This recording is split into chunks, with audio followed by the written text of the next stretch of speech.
بسم اللہ الرحمن الرحیم۔ آج ہمارا ٹاپک ہے عقیدہ رسالت۔ رسالت کا مفہوم کیا ہے اور انبیاء اور رسل کی کیا خصوصیات ہوتی ہیں، آج ہم اس پہ کچھ ڈسکشن کریں گے۔ فرسٹ آف آل ہمیں یہ دیکھنا ہے کہ رسالت کا مفہوم کیا ہے۔ رسالت کا لفظی مطلب پیغام پہنچانا ہے۔ اصطلاحی معنی کے طور پہ رسول اس ہستی کو کہا جاتا ہے کہ جو اللہ رب العزت کی طرف سے منتخب کی گئی ہو، کسی قوم کی طرف مبعوث کی گئی ہو، اور وہ ہستی اللہ رب العزت کے دیے ہوئے پیغام کو انسانوں تک پہنچائے، اسے رسول کہتے ہیں۔ عام طور پہ ایک لفظ استعمال ہوتا ہے کہ نبی اور رسول کے اندر فرق کیا ہے۔ یہ بھی کسی حد تک اس کی تعریف یہ کی جاتی ہے کہ نبی اس ہستی کو کہتے ہیں کہ جس کو بھیجا اللہ رب العزت نے ہو، لیکن وہ خود کوئی صاحب شریعت نہ ہو، اس کو کوئی کتاب یا شریعت عطا نہ کی گئی ہو۔ رسول اس ہستی کو کہتے ہیں کہ جس کو اللہ رب العزت نے کوئی کتاب یا شریعت عطا کی ہو اور اس شریعت کو وہ آگے انسانیت تک پہنچائیں اللہ رب العزت کے پیغام کے طور پر۔ یہ کچھ ڈفرینس بتایا جاتا ہے، اور یہ بھی ایک فگر ڈسکس کیا جاتا ہے کہ 1,24,000 یا اس سے کچھ کم یا زیادہ انبیاء علیہ السلام اللہ رب العزت نے بھیجے۔ یہ ایک ایگزیکٹ فگر نہیں ہے، بلکہ یہ بعض روایات کو جمع کر کے اس کے اندر سے ایک اندازے کے طور پہ یہ فگر بتایا جاتا ہے۔ اور تقریباً 313 کے قریب ایسے نام ہیں جو رسولوں کے ذکر کی جاتی ہے تعداد۔ تو بہرحال نبی اور رسول کے اندر یہ تھوڑا سا ڈفرینس کیا جاتا ہے، یعنی ہر رسول جو ہوتا ہے وہ نبی تو ہوتا ہے، کیونکہ وہ اللہ کا نبی بھی ہوتا ہے اور رسول بھی ہوتا ہے، لیکن ہر نبی کا یہ ضروری نہیں ہے کہ وہ رسول بھی ہو، کہ اس کو کتاب بھی ملے اور شریعت بھی ملے۔ اس کے بعد عقیدہ رسالت پر ایمان لانا کیا ہے۔ ہمیں مفہوم واضح ہونے کے بعد یہ ڈسکس کرنا ہے کہ عقیدہ رسالت پر ایمان لانے سے کیا مراد ہے۔ جب اللہ رب العزت نے ان ہستیوں کو انسانوں کے اندر سے اٹھایا، منتخب فرمایا اور اپنا پیغام بندوں تک پہنچانے کے لیے ان کی ذمہ داری لگائی، تو اب انسانوں کے ذمہ یہ لگا دیا گیا کہ وہ ان ہستیوں پر ایمان لائیں، وہ ان ہستیوں پر ایمان لائیں۔ ہر قوم کو اپنے نبی پر ایمان لانے کا حکم ملتا تھا۔ انبیاء علیہ السلام آ کے سب سے پہلے یہی پیغام دیتے تھے کہ ہم اللہ کی طرف سے بھیجے گئے نبی ہیں، ہماری بات کو مانو، ہماری تعلیمات جو ہم دے رہے ہیں یہ اللہ کی طرف سے عطا کردہ تعلیمات ہیں، ان کو فالو کرو۔ انبیاء علیہ السلام میں سب سے پہلے حضرت آدم علیہ السلام کا نام آتا ہے، اور سب سے آخر میں ہمارے نبی حضرت محمد مصطفیٰ صلی اللہ علیہ وسلم کا نام آتا ہے، جو کہ آخری نبی ہیں۔ آپ کو اللہ رب العزت نے ختم نبوت کے اعزاز سے نوازا اور پوری انسانیت کے لیے مبعوث فرمایا۔ اب مسلمان کا یہ عقیدہ ہے اور وہ اس پہ ایمان لاتا ہے کہ تمام انبیاء علیہ السلام اللہ کی طرف سے بھیجے ہوئے جو انبیاء تھے ان پر میں ایمان لاتا ہوں، نبی کریم صلی اللہ علیہ وسلم پر بھی ایمان لاتا ہوں، اور ان سے پہلے جتنے انبیاء علیہ السلام آئے ان سب پر ایمان لاتا ہوں۔ ایک مومن کا یہ عقیدہ ہوتا ہے کہ میں کسی رسول کے اندر فرق نہیں کروں گا۔ قرآن مجید نے اس کو اس انداز سے بیان کیا ہے کہ لا نفرق بین احد من رسلہ، ہم ان میں سے کسی ایک رسول میں بھی فرق نہیں کرتے کہ ایک پر ایمان لائیں اور دوسرے پر نہ لائیں۔ عیسائیت نے رسول اللہ صلی اللہ علیہ وسلم پر ایمان لانے سے انکار کیا، یہودیت نے عیسیٰ علیہ السلام اور آپ صلی اللہ علیہ وسلم پر ایمان لانے سے انکار کیا، لیکن اسلام کا یہ عظیم کارنامہ ہے کہ اسلام دیگر مذاہب اور ادیان کے حامل لوگوں کے انبیاء پر بھی ایمان لاتا ہے۔ اسلام کے اندر اتنی وسعت ہے کہ اسلام کہتا ہے، اسلامی تعلیمات یہ کہتی ہیں کہ لا نفرق بین احد من رسلہ، ہم کسی ایک نبی پر ایمان لانے کے اندر بھی فرق نہیں کریں گے، گویا کہ تمام انبیاء علیہ السلام پر ایمان لائیں گے۔ اب اگر کوئی انسان کسی ایک نبی کی نبوت کا، رسالت کا انکار کرتا ہے تو وہ مسلمان نہیں رہ سکتا۔ یہ ہے عقیدہ رسالت، جس کے لیے اللہ رب العزت نے بنیادی طور پہ جب توحید پر ایمان لانے کا حکم ارشاد فرمایا تو اس کے ساتھ رسول اللہ صلی اللہ علیہ وسلم کی اطاعت اور رسولوں پر ایمان لانے کا بھی حکم ارشاد فرمایا، اور یہ تمام انبیاء علیہ السلام کے ذمہ خود بھی ہوتا تھا کہ وہ اپنے آپ کے اوپر خود بھی ایمان لے کے آئیں۔ آمن الرسول بما انزل الیہ من ربہ والمؤمنون، یعنی مومن بھی اور رسول خود بھی اللہ کی طرف سے جو نازل ہوتا ہے اس پر ایمان لاتے ہیں، اور پھر تمام لوگوں کے ذمہ ہوتا ہے کہ وہ رسولوں پر ایمان لائیں اور ان کی تعلیمات کو فالو کریں۔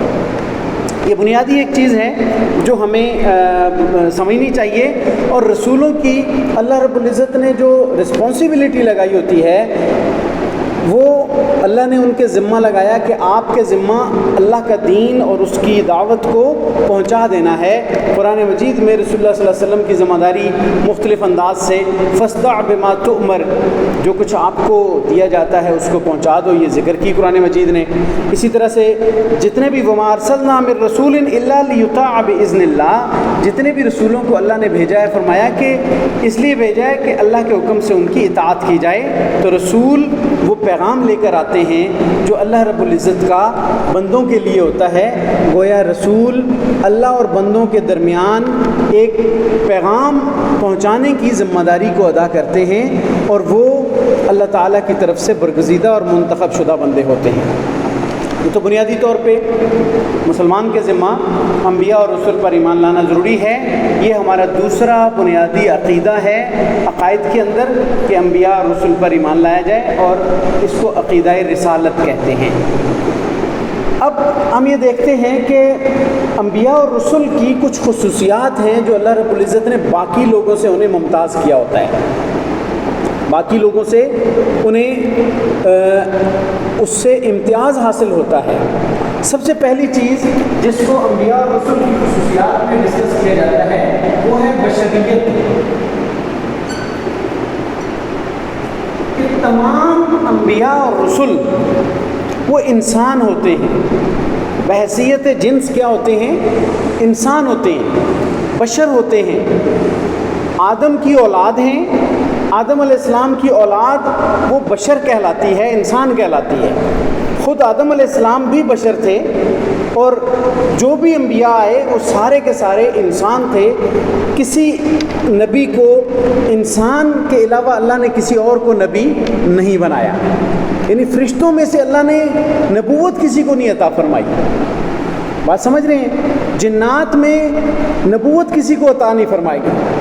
تین قسم کی مخلوقات ہیں، ایک خاکی مخلوق ہے، ایک نوری مخلوق ہے، ایک ناری مخلوق۔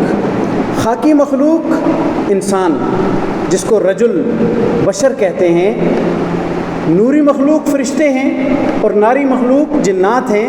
اللہ نے چونکہ اشرف المخلوقات انسان اور بشر کو بنایا ہے، اس لیے نبوت کی ذمہ داری بھی اللہ رب العزت نے انسان کے اس جنس کو تفویض کی، اور انسان کے اندر اللہ نے نبوت کو جاری کیا۔ انبیاء علیہ السلام اگرچہ انسان تھے، لیکن اپنے وقت کے تمام انسانوں سے افضل اور برتر اور بہتر ہوتے تھے۔ اللہ رب العزت انہیں منتخب فرماتا تھا، اور ان کو پھر یہ اعزاز حاصل ہوتا تھا کہ اللہ تعالیٰ اپنے ان انسانوں کو، ان بندوں کو، منتخب بندوں کو اللہ تعالیٰ کیا فرماتے تھے کہ یہ میرے بندے ہیں، منتخب بندے ہیں، ان بندوں کو پیغام میں نے دیا اور یہ آگے آپ تک پیغام پہنچا رہے ہیں۔ یعنی وہ انسان ہوتے تھے اور انسانوں کے اندر وہ پیدا ہوتے تھے، انسانوں کی اولاد ہوتے تھے. اس کو رجل کہہ لیں، آپ بشر کہہ لیں، عبد کا لفظ استعمال کیا جاتا ہے، انسان کا لفظ استعمال کیا جاتا ہے. لیکن اعزاز کیا ہوتا تھا کہ وہ منتخب ہوتے تھے، وہ چنے ہوئے ہوتے تھے اور تمام لوگوں سے افضل ہوتے تھے. اور بڑی بات یہ ہے کہ اللہ تعالیٰ کا ان کے ساتھ وحی کے ذریعے رابطہ ہوتا تھا. تو تمام انبیاء علیہ السلام اللہ کے بندے تھے اور ان کی جنس کیا تھی؟ بشریت تھی. خود قرآن مجید میں نبی پاک صلی اللہ علیہ وسلم نے اپنے بارے میں ارشاد فرمایا، قل انما انا بشر مثلکم یوحی الیہ، کہ کہہ دیجئے اے پیغمبر صلی اللہ علیہ وسلم کہ میں تمہاری طرح انسان ہوں، لیکن فضیلت کیا ہے کہ نبوت عطا ہوئی ہے، یوحی الیہ، میری طرف وحی کی جاتی ہے جو کہ عام انسانوں کی طرف تو نہیں ہوتی. تو اللہ رب العزت نے انبیاء علیہ السلام کو فضیلت بہت عطا فرمائی، بلند مقام اور مرتبہ عطا فرمایا، لیکن انہیں انسانوں کے اندر پیدا کیا اور انسان. اسی لیے ابراہیم علیہ السلام کی جو دعا ہے، ربنا وابعث فیہم رسولا منہم، چونکہ یہ ایک انسانوں کے اندر ہی پیدا ہونا تھا تو رسول اللہ صلی اللہ علیہ وسلم کی بعثت کے لیے دعا مانگی حضرت ابراہیم علیہ السلام نے کہ اے ہمارے رب تو مبعوث فرما، ان کے اندر انہی میں سے ایک رسول بھیج دے، ان انسانوں کے اندر. اسی لیے تو بہت سارے مشرکین مکہ نے ماننے سے انکار کر دیا تھا کہ یہ تو ہماری طرح کا انسان ہے، ہم جو ہے نا ہمارے اندر کھاتا پیتا ہے، چلتا پھرتا ہے اور ہماری قوم کا بندہ ہے، تو اس کو ہم کیسے نبی مان لیں. یعنی ان کے مائنڈ میں بھی یہ تھا کہ نبی کو کوئی اور کسی جنس کا ہونا چاہیے، بلکہ انہوں نے مطالبہ کیا تھا کہ ہمارے اندر فرشتے کو کیوں نہیں نبی بنا کر مبعوث فرما دیا. اللہ رب العزت نے ان کا جواب یہ دیا تھا کہ اگر تم فرشتے ہوتے تو تمہارے اندر فرشتے کو نبی بنا کر بھیجتا. دیکھیں نا، انسانوں کے لیے اسوہ حسنہ انسان ہی بن سکتا ہے نا. اگر کوئی فرشتے کو نبی بنا کر انسانوں میں بھیج دیا جاتا تو فرشتہ کہتا کہ بھئی والدین کے حقوق پورے کرو، تو انسانوں نے جواب دینا تھا کہ آپ کے والدین نہیں ہیں اس لیے ہمیں کہہ رہے ہو. اسوہ حسنہ بن سکتا تھا. انسانوں کے اندر انسان کو نبی بنا کر بھیجنا تھا. یہ الگ بات ہے کہ اللہ رب العزت نے جن کو نبی بنانے کے لیے منتخب فرمایا، ان کی صفات، ان کا مقام، مرتبہ اور ان کی خوبیاں وہ عام انسانوں سے بہت اوپر تھی. فرشتے نے کہنا تھا کہ جی حلال کمایا کرو، حلال کھایا کرو، بندوں نے کہنا تھا کہ آپ کھانے پینے سے پاک ہو اس لیے ہمیں یہ مشکل کام سونپ رہے ہو، یہ کوئی آسان کام ہے. تو اسوہ حسنہ نہیں بن سکتا تھا. جبکہ رسول اللہ صلی اللہ علیہ وسلم کو مبعوث فرمایا اور ہمارے لیے یہ بھی ارشاد فرمایا کہ لقد کان لکم فی رسول اللہ اسوۃ حسنہ، بے شک تمہارے لیے رسول اللہ صلی اللہ علیہ وسلم کی زندگی میں بہترین نمونہ موجود ہے. چنانچہ آپ صلی اللہ علیہ وسلم نے شادیاں کیں، آپ کی اولاد تھی، آپ نے اپنی معیشت چلائی، اپنی کاروبار چلایا، اپنا حکومت چلائی، نظام زندگی چلایا. تو تمام انسانوں کے لیے آپ کا یہ سارا نظام زندگی ایک انسان کی حیثیت سے نمونہ ہے کہ نہیں ہے؟ اس لیے ہم اس کو فالو کرتے ہیں، ہم اس کے اوپر چلتے ہیں، ہم اس کی جو ہے وہ پیروی کرتے ہیں تاکہ ہم اس عظیم زندگی کو فالو کر سکیں. تو پہلی صفت جو ہے وہ بشریت ہے کہ جو تمام انبیاء علیہ السلام کی ہوتی ہے، اور تمام انبیاء علیہ السلام اللہ تعالیٰ کے بندے اور انسان ہوتے ہیں. کسی فرشتے کو یا کسی اور جنس کے اس کو جو ہے وہ رسول اللہ رب العزت نے نہیں بنایا. البتہ میں نے آپ کو کہا کہ خیر البشر اور سب سے بہتر ہونا یہ نبی کی اعزازی صفت ہوتی ہے. اس کے ساتھ دوسری بات ہوتی ہے کہ وہابیت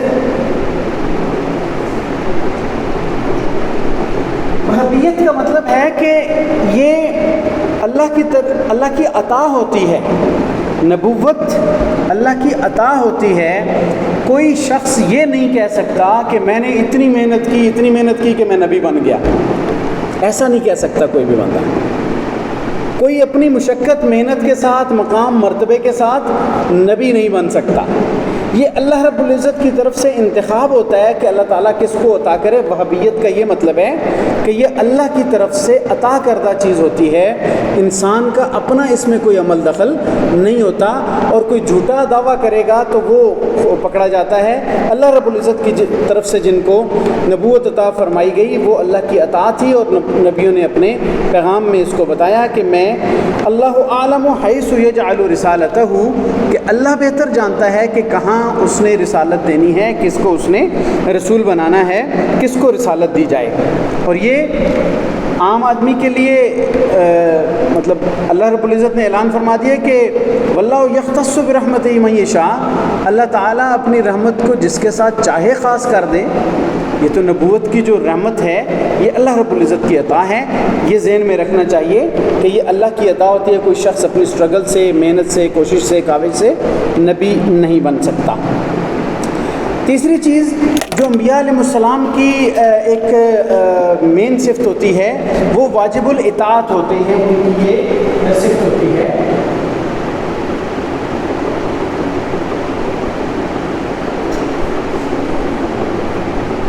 جو بھی نبی آتے ہیں وَمَا أَرْسَلْنَا مِن رَّسُولٍ إِلَّا لِيُطَاعَ بِإِذْنِ اللَّهِ، جتنے بھی انبیاء علیہ السلام ہیں فرمایا کہ وہ اس لیے بھیجے گئے ہیں کہ وہ اللہ کے حکم سے ان کی اطاعت کی جائے، ان کو فالو کیا جائے۔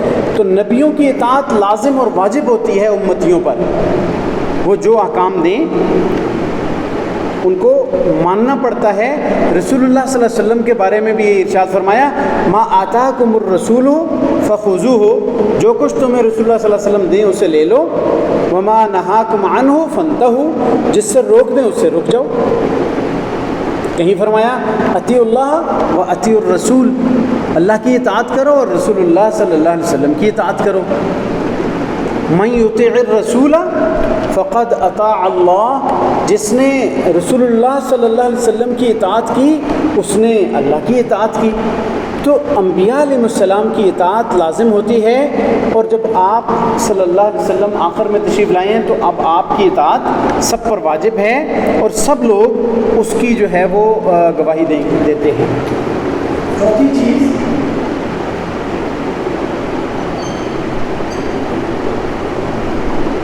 معصوم عن الخطا ہوتے ہیں۔ انبیاء علیہ السلام سے اللہ تعالیٰ گناہوں کا مادہ دور کر دیتا ہے، گناہ ان سے سرزد نہیں ہوتے۔ انبیاء علیہ السلام کو اللہ تعالیٰ گناہوں سے پاک کر دیتا ہے، وہ گناہوں سے معصوم ہوتے ہیں، ان سے گناہ سرزد نہیں ہوتا۔ اللہ تعالیٰ کے حکم کے ساتھ انبیاء علیہ السلام کی زندگی گزرتی ہے، اور جو اپنی خواہش اور ارادہ سے اگر وہ کوئی ایسا امر سر انجام دیں جو خلاف اولا جس کو کہتے ہیں، اگر کوئی اس طرح کا امر سر انجام دیں تو وہ اللہ رب العزت ساتھ ساتھ رہنمائی فرما رہے ہوتے ہیں، ورنہ نبیوں سے خطا اور غلطی نہیں ہوتی۔ اللہ رب العزت کی رہنمائی میں انبیاء علیہ السلام اپنی زندگی بسر کرتے ہیں۔ اور ایک صفت جو بشریت کے ساتھ ساتھ ہی اس کو ڈسکس کر لیا، لیکن علیحدہ سے بھی آپ اس کو کر سکتے ہیں کہ کوئی مرد ہونا، یہ بھی انبیاء علیہ السلام کی صفت ہے کہ کوئی عورت جو ہے اللہ رب العزت نے نبی نہیں بنائی، کسی کو نبیہ نہیں بنایا اللہ رب العزت نے۔ آپ صلی اللہ علیہ وسلم کی وفات کے بعد کچھ انبیاء نے جو جھوٹے مدعی نبوت جو تھے انہوں نے دعویٰ کیا تھا کہ ہم نبی ہیں، انبیاء ہونے کا دعویٰ کیا کچھ لوگوں نے، جس کو جھوٹے مدعی نبوت کہتے ہیں، وہ کذاب تھے، جھوٹے تھے۔ ان میں ایک عورت بھی تھی،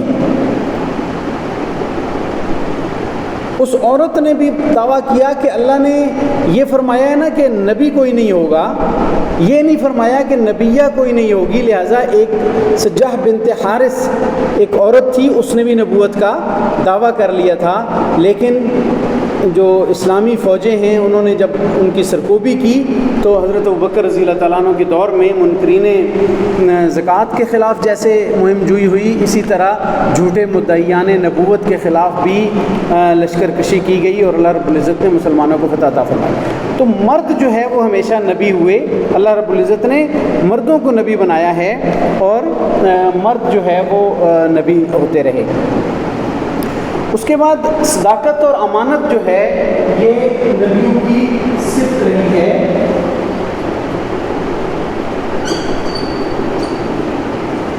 انبیاء علیہ السلام امین ہوتے تھے. اللہ رب العزت کی طرف سے جو پیغام ملتا تھا اس کو پبلک تک پہنچا دیتے تھے. انبیاء علیہ السلام جتنی بھی اللہ رب العزت کی طرف سے کوئی پیغام آتا تھا تو اس کے اندر کوئی کمی بیشی نہیں کرتے تھے. پوری امانت کے ساتھ اور پوری سچائی کے ساتھ ان چیزوں کو آگے پہنچا دیتے تھے اور اس کے وہ پابند ہوتے تھے کہ وہ اللہ رب العزت کا یہ پیغام آگے پہنچائیں گے اور پبلک کو اللہ رب العزت کی طرف بلائیں گے اور اللہ تعالیٰ کے جو احکام ہیں ان کو آگے ان کی جو ہے وہ تبلیغ کریں گے اور ان کو آگے پہنچائیں گے. یہ چند چیزیں آپ کے لیے کافی ہیں جو آپ انبیاء اور رسل کی صفات کے طور پہ اپنے پاس ان کو ملحوظ رکھیں. اس کے بعد انشاءاللہ العزیز ہم رسول اللہ صلی اللہ علیہ وسلم کی امتیازی خصوصیات کو الگ سے ڈسکس کریں گے اور ختم نبوت کا جو خصوصی ایک امتیاز ہے آپ صلی اللہ علیہ وسلم کا اس کو اگلے لیکچر کے اندر انشاءاللہ ہم ڈسکس کریں گے. اللہ تعالیٰ ہمیں رسول اللہ صلی اللہ علیہ وسلم کی اطاعت کرنے کی توفیق عطا فرمائے. Any question about my lecture?